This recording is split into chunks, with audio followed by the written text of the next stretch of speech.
ચોથા સ્કંદની અંદર એક અંગરાજની એક વાત આવે છે. એનો દીકરો છે, એનું નામ છે વેણ છે,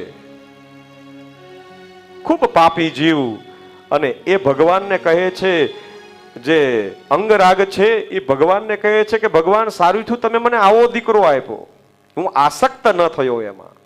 જો હું આસક્ત થયો હોત તો મારો ઉદ્ધાર ન થાત, મારી મુક્તિ ન થાત, મારો જીવ એમાં રહે.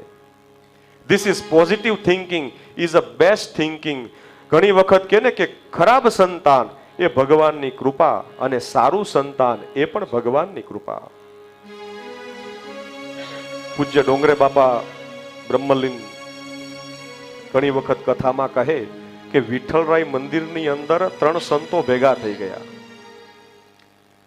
એમાં એકનાથ, સંત એકનાથ ભગવાનને કહે કે ભગવાન તે તો મારી ઉપર કેટલી કૃપા કરી, મને ખૂબ સારી પત્ની આપી, ખૂબ સુશીલા પત્ની આપી કે સવારે હું ઉઠું તો મારા જે બધા પૂજાના જે અર્ચનો છે એ બધું સેવા બધી રેડી રાખે, બધું તૈયાર હોય છે, કેટલી તે મારી ઉપર કૃપા કરી.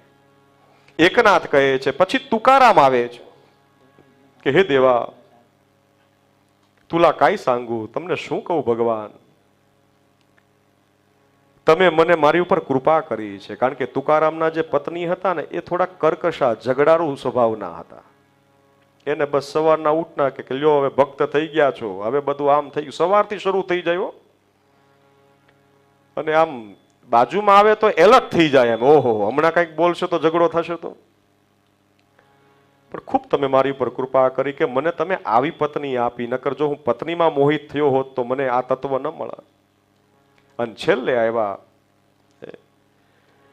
નરસિંહ મહેતા.